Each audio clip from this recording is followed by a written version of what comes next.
Bismillahirrahmanirrahim. Assalamualaikum warahmatullahi wabarakatuh. Terkait tugas bisnis inovasi dari Pak Rohman, kami di sini sepakat ingin podcast tentang bisnis churros dari saudara saya. Ya, Assalamualaikum warahmatullahi wabarakatuh. Perkenalkan, saya Usep Freddy. Saya pemilik dari Dapur Delis, dan di sini saya ingin berbagi tentang churros yang nanti akan saya bahas. Pertama-tama bisa ceritakan latar belakang Anda dan bagaimana awal terjunnya ke bisnis churros. Oh ya, untuk latar belakangnya sendiri itu awalnya 2021 awalnya gitu. Saya sama istri punya usaha kecil-kecilan, dan awalnya itu kita dari sapel pancake awalnya. Cuman karena memang kita hanya punya satu menu saja waktu itu, dan kebetulan iseng-iseng juga waktu itu istri buat makanan churros, dan churros itu salah satu makanan yang cukup favorit juga karena memang churros ini makanan dari Spanyol yang memang mendunia, dan kebetulan untuk itunya jadi saya melihat bahwa di pasar daerah saya, yaitu untuk pelanggannya, memang untuk penjualan churrosnya juga memang belum terlalu banyak juga. Oke. Bagaimana Anda mengembangkan resep dan varian rasa yang menarik bagi pelanggan? Nah, kebetulan untuk churros saya sendiri itu yang membuat itu istri saya langsung.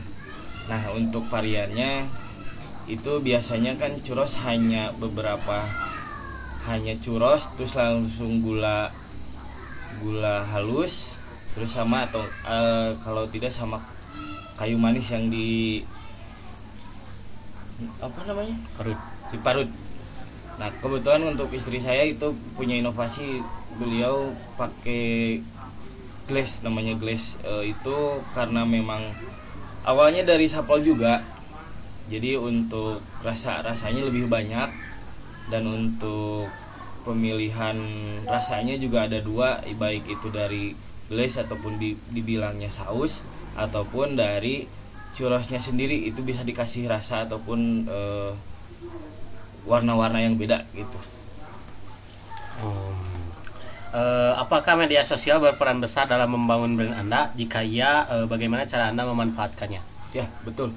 Media sosial memang untuk saat ini memang menjadi pasar utama untuk pengembangan bisnis, baik itu makanan, fashion ataupun yang lainnya. Dan untuk di media sosial juga berpengaruh besar karena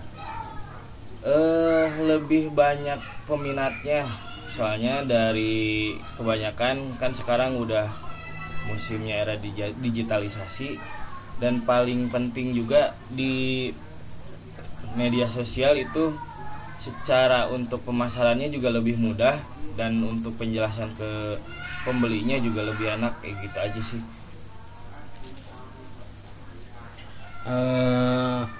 Bagaimana Anda menjaga kualitas produk ketika bisnis semakin berkembang?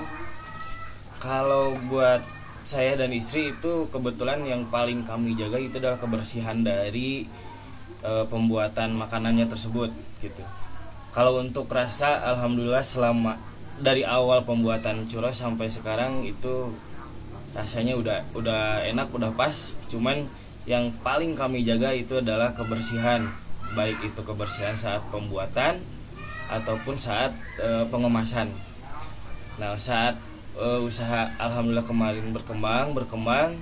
Nah, yang paling saya jaga itu adalah pelayanan kepada pembeli, kepada pelanggan ataupun kepada yang sering membeli, karena pelanggan adalah yang menentukan baik buruknya sebuah produk gitu. Kadang saya juga sering bertanya kepada pelanggan, kalau misalkan memang rasanya nggak enak ataupun ada yang kurang, tolong kasih tahu saya. Tapi kalau misalkan rasanya enak dan pas, tolong kasih tahu teman-temannya gitu. Oke. Bagaimana strategi Anda dalam menentukan harga produk? Untuk menentukan harga produk untuk awal-awalnya saya hanya perhitungkan modal saja waktu dulu karena awal-awal. Cuman lama kelamaan karena usaha alhamdulillah berkembang. Untuk saat ini untuk perhitungannya kami hitung juga dari jasa pembuatannya juga awalnya. Terus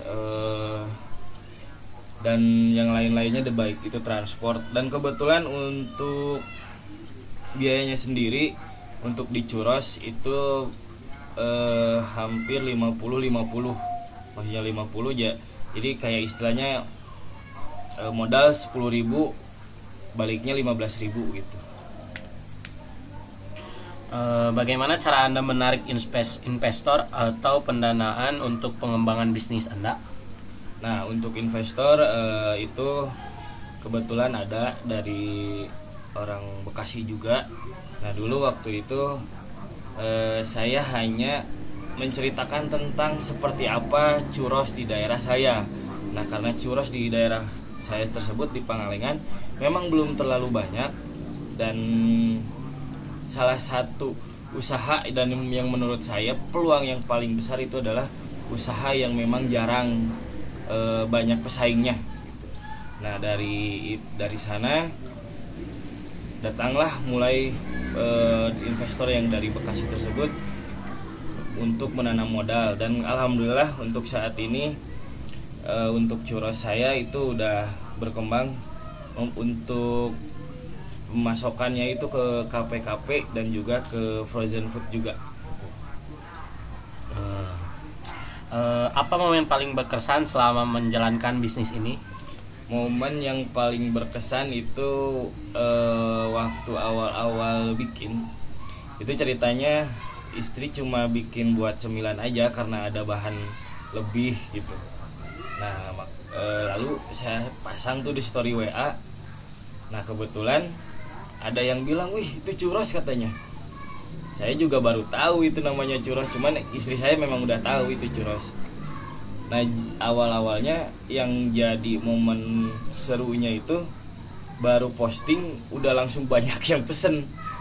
Nah, jadi saya juga bingung mau ngebantuinnya juga kayak gimana. Jadi nah itu awal mula saya belajar mulai membuat churros, karena memang churros tersebut istri saya yang paling berperan penting dalam pembuatan churros tersebut gitu. Oke. Baik, sekian untuk podcast hari ini. Untuk podcast tugas bisnis inovasi ini kami izin pamit undur diri. Assalamualaikum warahmatullahi wabarakatuh.